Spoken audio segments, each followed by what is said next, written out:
Good morning, and thank you, Shay, and thank you to our three mayors for joining us. At the Georgia Chamber Foundation, identifying solutions to our housing shortage has been one of our top priorities for several years in partnership with the Georgia Municipal Association, the Association of County Commissioners of Georgia, Home Builders Association of Georgia, and Georgia Realtors. I'm excited to moderate this discussion with three leaders creating community-focused solutions with their constituents' needs in mind. So let's go ahead and get started. Every rural community faces unique housing challenges. In your city, what stands out as the most significant trends driving housing demands? And Mayor Holt, we'll start with you. For us, we have a lack of affordable housing, medium income housing. We have a good supply of lower income and subsidized housing, but it's that middle workforce housing that we struggle with. We're a historic city. We have a lot of historic homes downtown that constantly need repairs and upgrades. A lot of those have become rental properties, and landlords a lot of times don't do what we'd like for them to do to keep those up to code. But it's a real financial burden for a lot of families to get those mortgage loans, those improvement loans. Our housing market is crazy. Housing values in our community have tripled since what they were pre-COVID. We were in a depressed market for a while. The good news is we're back up to where our neighbors need to be, but it's high. It's very high. We also have a very outdated zoning ordinance that we're looking at doing a wholesale rewrite of to update some things into the time we're in now. Wonderful. Here, Zeigler. We have, Hyundai is located in our community, so we have really, in the planning process, the pre-Hyundai housing and the post-Hyundai housing. So I'll speak to the pre-Hyundai. We're a rural community, one red light town, just west of Savannah. We faced a lot of different issues, lack of affordable housing. Really, there wasn't housing available for families. I know when I moved back to our community from college, started work back in our community, in order to provide a house for our family, we had to build a house. And fortunately, our family, I work in the building materials industry, and so I had the ability to do that. Most of the people in our community did not have the ability to do that. Another issue, as on the coast, we face water issues. So we're in the yellow zone with EPD, where we have limited withdrawals for water. So how do you develop housing and grow your industry and economic development projects when you don't have water available? And so we had to go back to our engineers with that and get creative. We, back in 2018-19, located a well in an adjacent county, out in Bullitt County, which provides water, additional water well for our city in the green zone. And so we're able to use that for housing and residential growth from that aspect.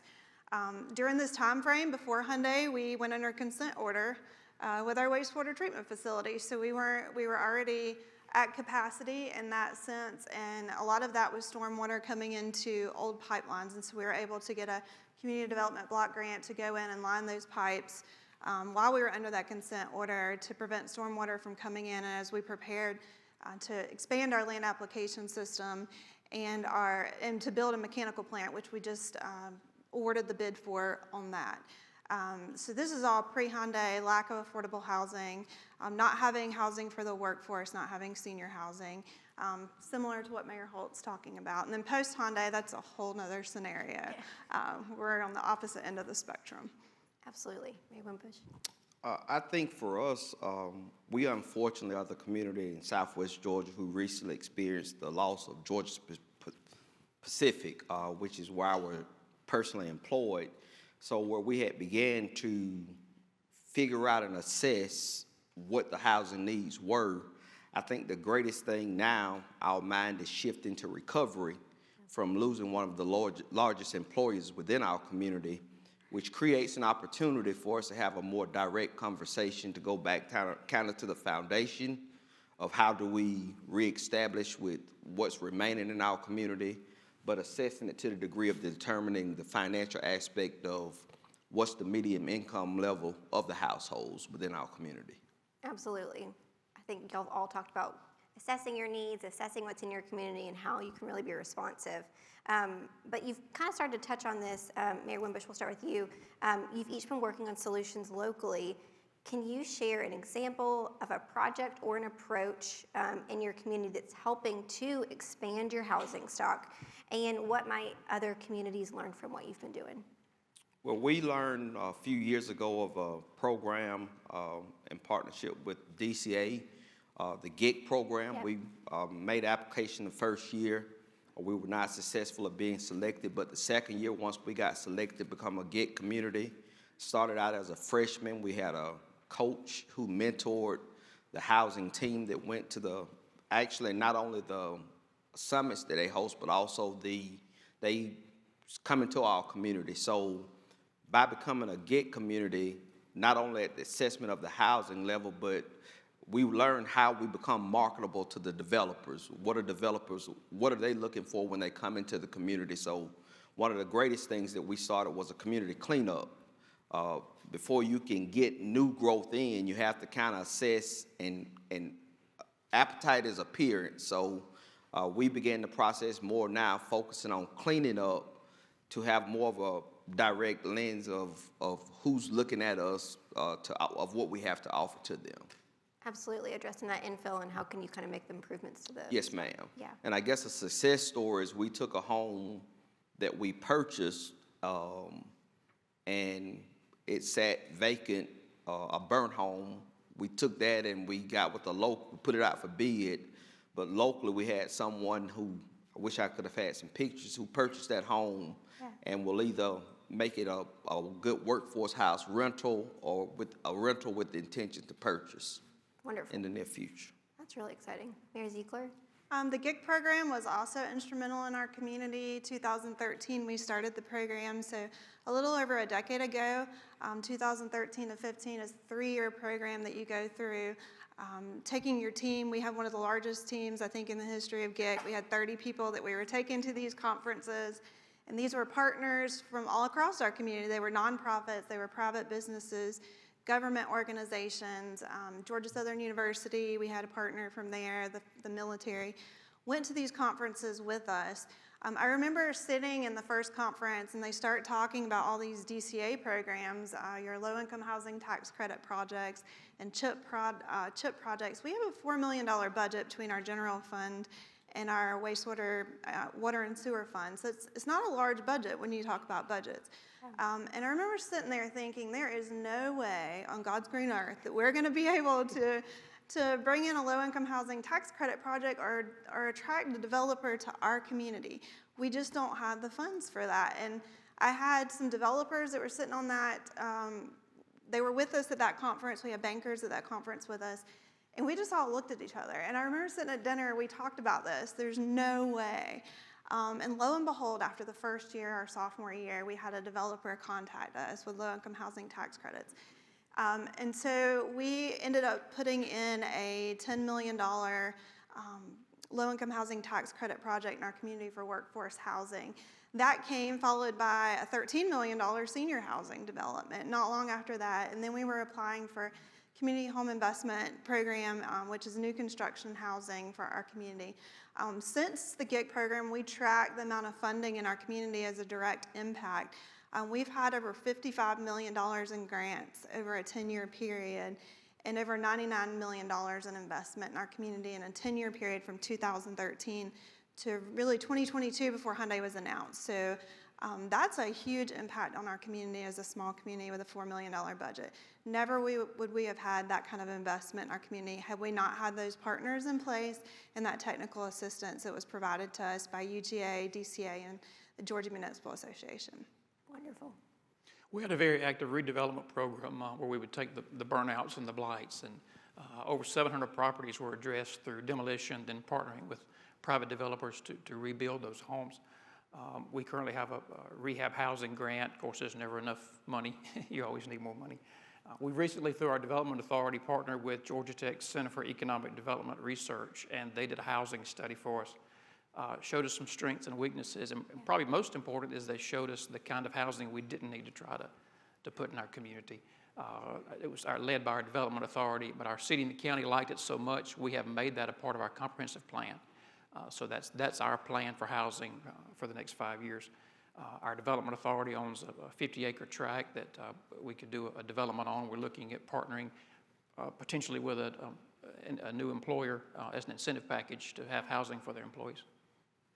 Well, I think one thing that all of y'all have touched on consistently is partnerships, whether it's, the various stakeholders in your community, other developers, and really partnerships do make the difference in moving a lot of these projects forward.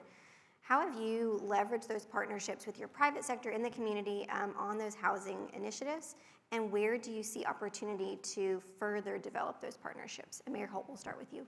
Sure. Our redevelopment program at its peak was partnered with the private sector in many areas. We had real estate agents and contractors, local banks. I can't emphasize enough the importance of having your local bankers on board. Our issue now is, at the height, we had about 10 different local contractors. Now we have 2, that we just don't have the builders to do that. 2 of our industrial partners have taken the lead for their employees' housing. Millex makes furniture for the hospitality industry. They have purchased 2 multifamily units near our downtown and are rehabilitating them to house their workforce. Manna Nutrition was in the national news earlier this year when the USAID finance situation happened. But they produce therapeutic foods that go worldwide. They purchased a building downtown, renovated the top floor as a meeting space and bedrooms for their corporate team. That's not your traditional public-private partnership, but having those good relationships with your employers and seeing the opportunity for investment can really make a difference. Absolutely. I know too, in Northwest Georgia, we've seen Shaw Industries too has made some really unique partnerships too to kind of tie with their incentive package. And so I think another great example too of what y'all are doing. But Mayor Zeigler would love to hear what y'all are doing too. Going back to the GIC process, having those people on board from the very beginning, they can be the champions. And that's, I guess, 12 years of having those people on board with our planning process, through all of our stakeholder meetings, putting the naysayers on the board, all of your NIMBYs and the cave people, putting those people on your board and bringing them along the process with you. It creates a new understanding. The businesses, we had a lot of our business leaders that served on our GIG team and have been involved in some of our redevelopment processes. They've really championed a lot of our projects, and that helps us in our community. We've also working with some redevelopment partners who have brought, specifically in a project we're working on across the street from our city hall that's going to be a mixed-use project with park space and potentially housing. We've brought on a redevelopment partner group, which has brought architects, developers, investors, those type of people to the table so they can help us move forward and bring together other partners that we would typically not have tapped into. Well, I love too that you did talk about those naysayers, because it's a lot easier to say no to something when you don't have to be part of that process to actually problem solve and figure out how to make it work. So you always make more friends with honey, which was a great approach. Mayor Wimbush, would love to hear about you too. Definitely got my STPs to the table, same 10 people who's constantly, putting out the false narrative. But the GIG program was very instrumental for us, and we're kind of at the foundational piece. Really not a success other than realizing the importance of collaboration and ensuring that whatever the message is, it's a message that everyone understands.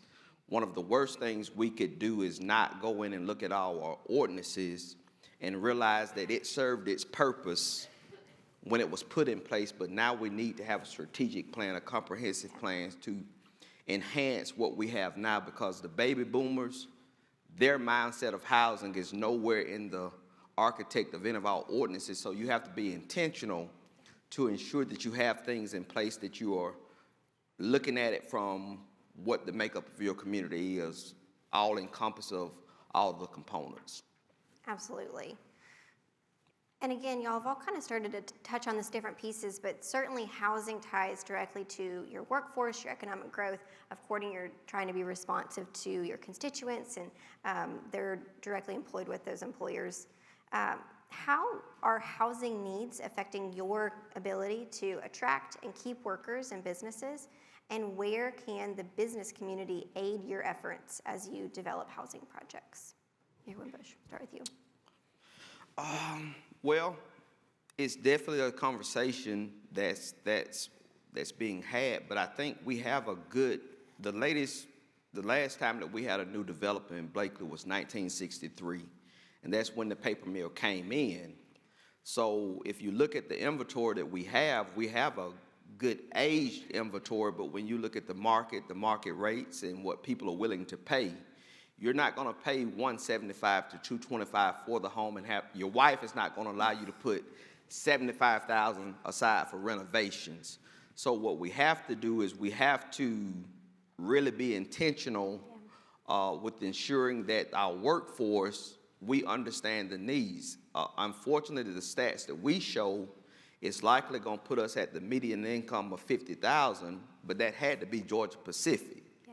Now that they're no longer in the picture, now we're going to have to go back to the table and kind of get our what's remaining to see what their needs are and create that plan directly to include the type of housing or to the renovations that would fit the needs of those that remain. Absolutely.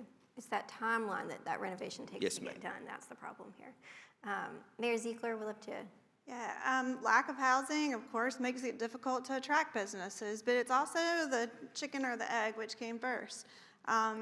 You're not going to necessarily go in and build 2,000 homes in a community hoping that a business is going to come in. Same for infrastructure. Yeah. You can't afford to go out and put in roads and all of these types of infrastructure when you don't know if you're going to attract a business or not. So you do have to prepare. You have to put plans in place. We were in a situation where we were struggling to get developers interested in our community and building in our community. So how do you provide that housing? And then suddenly, Hyundai's announced we have 2,500 residents now, and they're looking for a workforce of 8,500 to 10,000 jobs right in the backyard of our community. And so how do you provide housing for that moving forward? So involving the community and the businesses from the beginning in planning, asking what the needs are, finding out what the needs are for the businesses that will be investing in community, working as partners with those businesses to look to see, what's going to fit the market of the people that are coming to your jobs. For instance, in our community, the per capita income in the city of Pembroke is $27,000. Well, Hyundai's bringing in jobs that are at $58,000. So you've just changed the complete dynamic of community of what people can afford and what type of housing needs to come in to accommodate the people that are going to be taking these jobs. It's not just Hyundai. It's the entire region, on the coastal region, with the ports expanding and jobs in our development park and in our adjacent counties. But absolutely, I think y'all both talked about how do you consistently address and pivot as those needs are changing from employers, still remaining responsive. Certainly leveraging some of the programs too with the governor's workforce housing fund with infrastructure is invaluable, but it still is one of those things y'all are constantly having to reevaluate, which is challenging. Mayor Holt. Yes, so there's a lot of development authority folks in the room. So now more than ever that housing is a part of the discussion in those job creation projects. We have a project we're working now that realizes they need to have a partnership with us on housing. Part of their ROI was we had to show housing sites and land available for development, so that our industries are starting to understand that. 30 years ago, we had Delphi, we had Coachman, we had Shaw Industries, we had all the big names, and even then, all of their employees did not live in our area. There was some commuting back and forth, and we had a good housing community at that time. A lot of subdivisions were built when those three industries closed. A lot of houses were on the market. We have an older population. A lot of people moved to Ben Hill County to retire. My real paying job is in the funeral business, so I love old people. Not necessarily good for community development. But as Mayor Wimbush said, the younger generation is, they're not wanting 2,000 square feet with a picket fence. So you have to understand those and kind of know your market. Absolutely. I think we've talked about this a little bit, but want to really, I think, kind of talk through this question is that you all as mayors and leaders often face pushback in your communities where new housing projects are proposed. What advice would you give other local officials on balancing those community concerns with the need for growth? And how can the business community be a good partner and assist in your local government's efforts? And Mayor Holt, we'll start with you. One of the biggest community issues, I think, is fear. We on a daily basis communicate and educate, and that's so important to tell our story. They fear the traffic, they fear the taxes, they fear who we're attracting to our community. So it's a community as a whole. If we don't get those employers in and have those residents, then downtown businesses close, the school enrollment decreases. Your medical facilities are likely not to be able to survive. So it's about education. I'm pleased to hear that there are NIMBYs other places. I thought we just had them in Ben Hill County. The Facebook experts, we have a gentleman who has paid for a plan for a development on a piece of land he's looking for a private investor to help him, and it was a modular community. It will be a modular community. Well, the first thing Facebook says is we're trying to bring a trailer park and 200 people show up at a zoning meeting. So it's about education, understanding your community, but also letting your community understand what their needs are going to be for the years to come. Well, and I think too, you mentioned that housing study that y'all are doing. I feel like that has to be such a tool so that you're able to go back and say, this isn't just us making something up. We've got a true plan. We had experts. This is the kind of growth we want. This is what we don't want. And it allows y'all to be, to your point, a lot more intentional about what you're getting, how you're building, and what you're developing, and kind of painting a picture for your residents of this is who we're becoming. It's not, the opposite, but it's an evolution. Right. And Mayor Zeigler would love for... Mayor Holt's right. You have all of those NIMBYs, the Facebook warriors. Sometimes I have to just turn my Facebook off. The anxiety level that it will create is insane. But having studies in place, looking at your housing studies, we did one back when we started with GIG. We just finished up one that's coming out from Georgia Tech, looking at our inventory, doing transportation studies. Studies as a whole provides data that you can go back on. So when you're making these decisions, you're not making them based on emotions and politics, despite what everybody thinks. There's a lot of information that goes into this when we're getting ready to make the decisions that we have to make. Having up-to-date comprehensive plans, when you have changes in community like we had, we didn't wait 10 years to come back and do a new comprehensive plan or update our comprehensive plan. We're required to every 10 years by DCA. But we didn't wait on that. We had a change in our community. We needed to change and pivot what direction we were going and what we had. So we updated that comprehensive plan, having updated urban redevelopment plans, housing plans in place, something that we've worked on for the last 12 years. As we continued to update that. And being able to provide that information back to the community has been vital when we're trying to defend, this is why we're making these decisions. But during those planning processes, having those stakeholders involved, put them on the stakeholder meetings, get their feedback, have somebody come in and facilitate that process so that it can explain it not out of emotion, but this is what we're looking at. This is what's missing from your community. This is what millennials and the generation today, this is what they're looking for. They're not necessarily looking for 3 acres to put their house on. There's a lot that are looking for that missing middle, what falls in that missing middle. Condos. I know my son's 21. He doesn't want a backyard. He doesn't want to have to go out and cut grass. He wants to go to work, come home, play his video games, do his schoolwork when he's in college and working full time. He doesn't want to deal with all that. So he'd rather have that ADU that's attached to our house or right off from our house, attached dwelling unit, and that's all he cares about. And there's a lot of kids these days, that's what they're coming out of school and that's what they want. So you've got to involve those people. We involve our youth council in our stakeholder meetings. We want to hear what our 10th through 12th graders are looking at when they're either going out into the workforce when they graduate from high school, or when they come back from college, what's going to draw them back to our community? Are you going to want to come back to our community? I know I can say I am not coming back to Pembroke. When I graduated high school, I vowed I was never coming back to Pembroke because I didn't feel like there was anything for me there, and I didn't feel like there was housing for me and my family. Was I going to raise my kids in the same small town that I was? No. I moved off to Athens, went to school, lived in Atlanta for a little while, and then I hightailed it back to Pembroke. Yeah.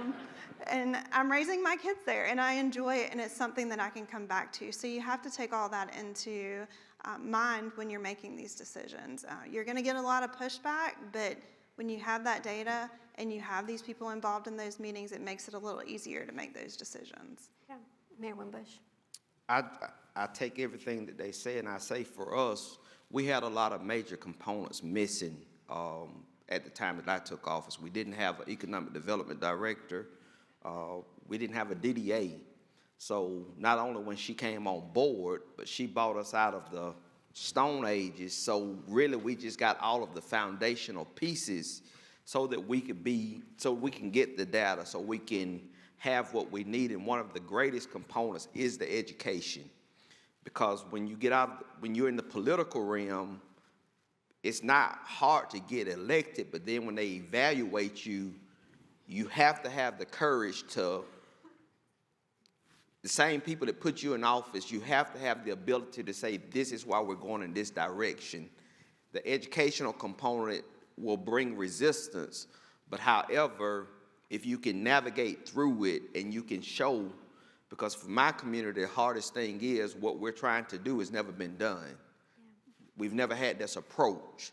So it's that word change. But my success is having 2 of my STPs. It's no longer fun to resist because I'm giving them the information first. Yeah. And I've seen a least level of resistance that now they're kind of understanding that they have a seat at the table and they're actually a part of making the decision. So I feel forward of having the business community, of having all of the stakeholders. You may not get them to the table, but at least extend that invitation. Yeah, absolutely.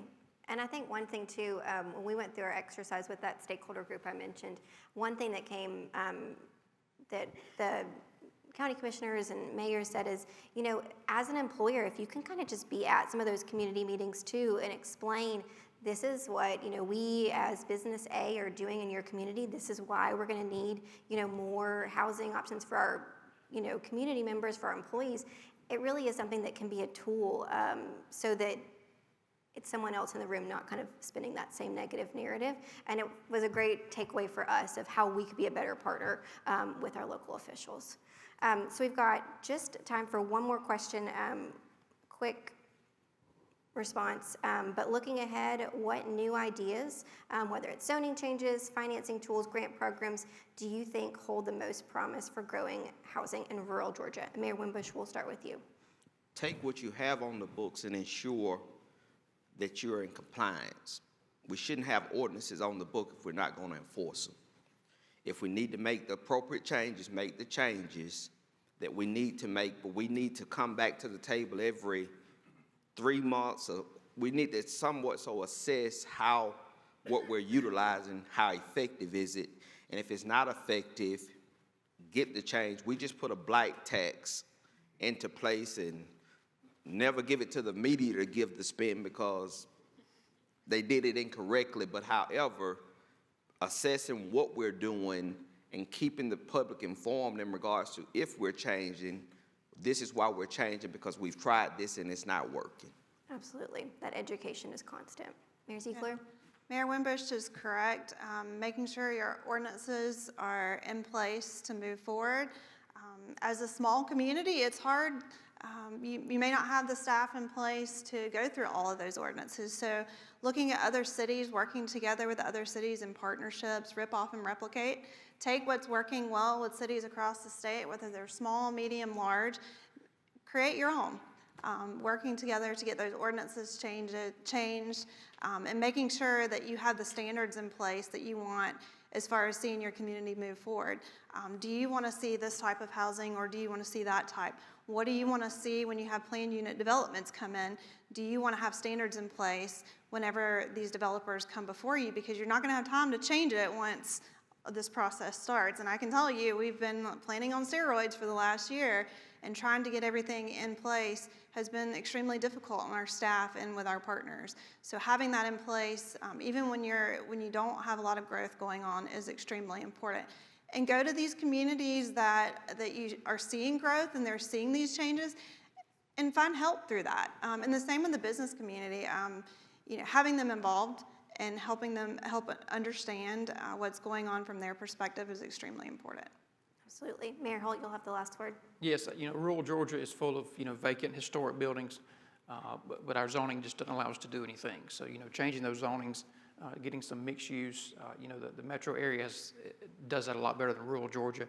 But looking at our funding partners and being able to expand some of these programs to rural-specific programs through USDA. Of course, the Georgia Dream's a great program. The GET communities are a great resource. We have had a good partnership with the Fuller Center. Some of you may use Habitat. That's a small scale, but it's still a way to get a housing unit online at an affordable price. And I will say Department of Community Affairs is an amazing partner. There's so many programs, whether you're growing or you're not growing, that really can put product into your community and help with the funding source as far as that's concerned, with community development block grants through housing and infrastructure, your CHIP grants, low-income housing tax credit projects, the rural workforce funding that helps with infrastructure and housing. Look to these partners and partner with them to help you move forward. Wonderful, and I know Commissioner Nunn is here today, so please thank him and his team for a lot of great work. Thank you again to Mayors Holt, Wimbush, and Zeigler. We would like to give the audience the opportunity to ask some questions. Yes, right here.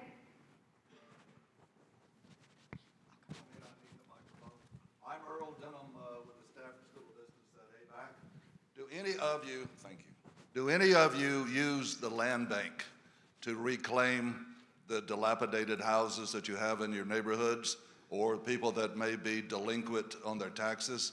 Here in South Georgia, we have a lot of houses that the second or third generation, they inherited the houses, but they live in Atlanta or DC or New York or somewhere, and they've just left the houses.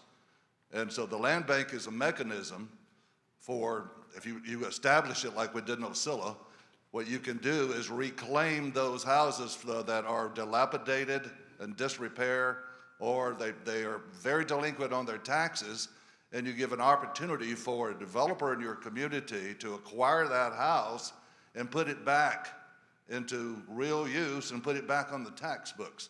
So do any of y'all, have y'all considered that? Establishing a land bank where you can reclaim those houses and put them back into on the tax books?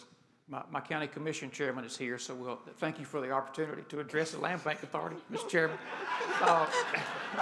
We are working at establishing one in Fitzgerald, Ben Hill County. We have not had a formal one, but our redevelopment program was kind of city-owned, but we do need it for those taxes.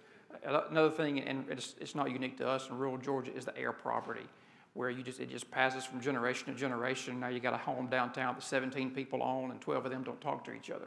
So you can't do anything about it. So yeah, the land bank is a wonderful tool that we're hoping to get it established. Yes. We currently do not have a land bank. We have talked with the county about it, but we have not put one in place. Our first property is actually going to court next month that we've been working on for a long period of time, and some of that's been code enforcement issues on our side, but we're getting ready to really start pushing any of these dilapidated houses in our community, pushing to get these either fixed or they need to come down because they serve as a hazard to our community. But no, we have not put a land bank in place yet in Bryan County or the city of Pembroke. I'll second the motion. My chairman of the county commission is out in the audience, and with Southwest Georgia Region Commission, I think the question that you just asked, I think it's just that the message doesn't resonate within us of the benefits of establishing one and how it frees us up. So where there's one or two gathered, I think we'll have a conversation in the near future of the benefits of a land bank, because it takes both the relationship of the city and the county to agree to it. Lock the doors. Lock. Yes. Wonderful. Any other questions for our panelists this morning? Good morning. My name is Jennifer Culpepper. I am also with ABAC, so way to represent ABAC. I serve as a lecturer of agribusiness, so I have I'm blessed to work with students every single day.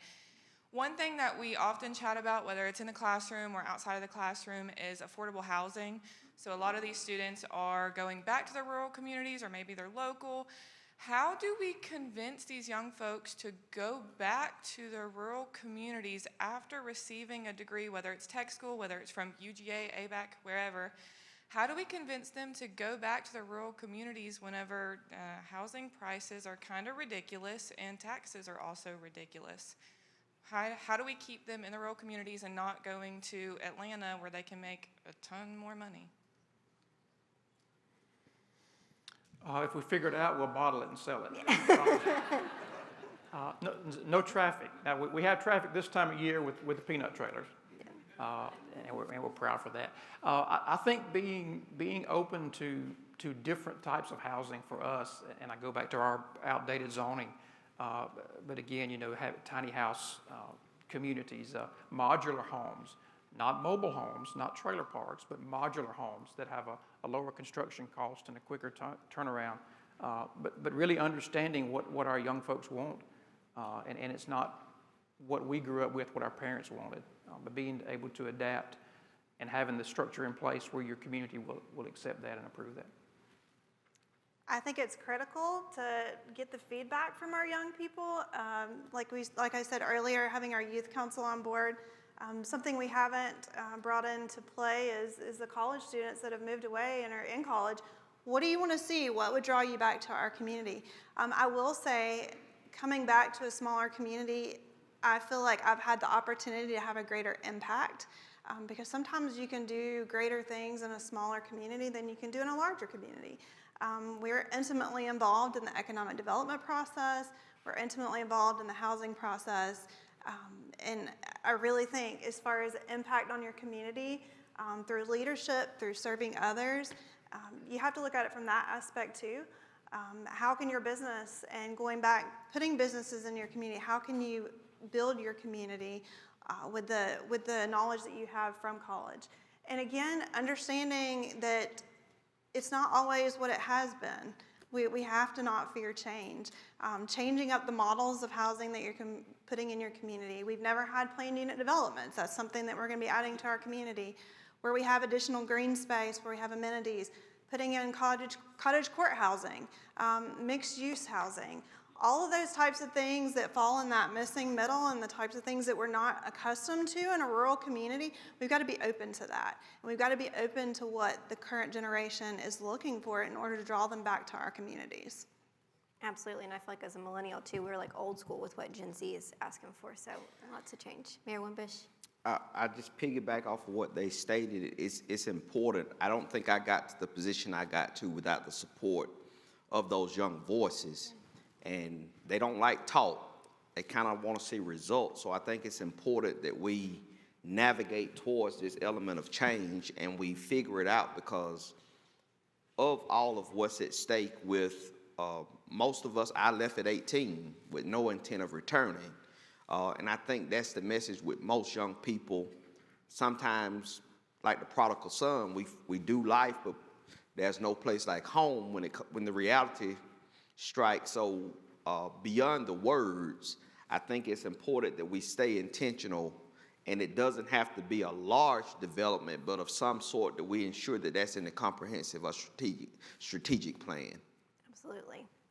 I think we have time for one quick question. It's more of a comment. Speaking specifically to the issue about how to attract more young people to stay in their community. Last week I was at the Georgia Legislative Appreciation Breakfast with the Georgia Chamber in Tifton, and Senator Cardin Summers actually brought up a bill that he's proposing to eliminate income tax for people who are between 18 and 29 if they come back, or if they stay in their areas and decide to raise their family and work. So that might be something that you want to look up and perhaps lobby Senator Cardin Summers about that, and just give him your input. So I just wanted to bring that to your attention. Any last quick question?